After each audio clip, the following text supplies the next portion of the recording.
Il a été nommé vendredi dernier ministre du Foncier, du Logement et de l'Aménagement. Et ce soir, notre invité, Fadriou Yorana.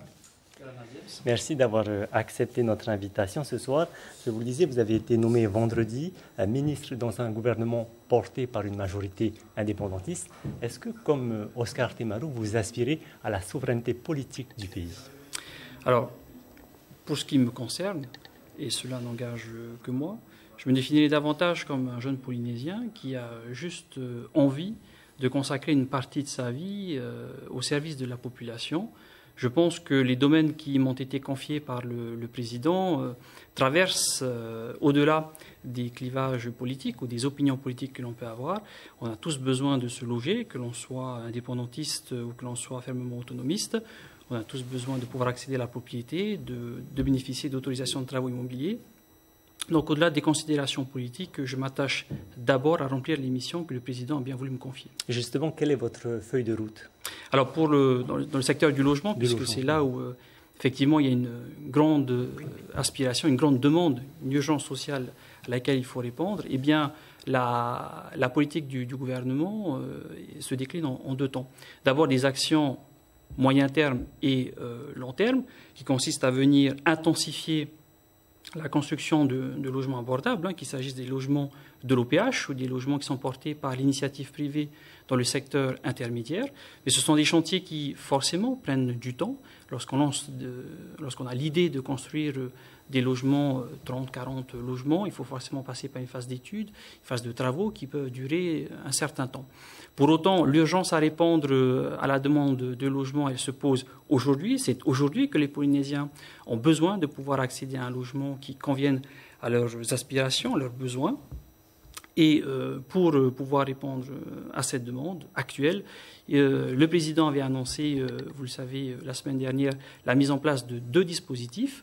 Le prêt à taux zéro, qui va permettre à une partie de la population de pouvoir accéder à la propriété, et l'aide au paiement du loyer, qui va permettre à des ménages polynésiens qui n'arrivent pas à trouver des logements dans le secteur locatif privé, eh bien, de pouvoir bénéficier davantage de moyens financiers pour pouvoir se loger. Vous connaissez bien l'OPH pour avoir été son directeur de septembre 2022 à mars 2023. L'OPH affiche un déficit structurel d'environ 1,5 milliard tous les ans. Pour 2024, les fonds de réserve devraient aussi basculer dans le rouge, donc déficitaire. Comment arrêter l'hémorragie? Alors, venir discuter de la situation financière de l'OPH, c'est toujours un petit peu très compliqué parce que l'OPH, c'est un petit peu notre soupape sociale, c'est un petit peu notre seul amortisseur, ou en tout cas le plus important, un des seuls amortisseurs sociaux en Polynésie française. Quand dans d'autres pays, ils ont d'autres dispositifs qui permettent d'aider la population, eh bien, l'OPH représente bien souvent, trop souvent parfois peut-être, l'unique solution pour bon nombre de ménages. Vous connaissez les chiffres. 70% d'impayés à l'OPH, c'est énorme. Lorsqu'on veut faire tourner un établissement... On n'est pas sur 30%? Alors, on est sur 70% réellement. Ce que je souhaite venir rappeler, c'est qu'effectivement, 30% demeurent impayés, mais 30% sont couverts par une aide que le pays verse, l'aide familiale au logement.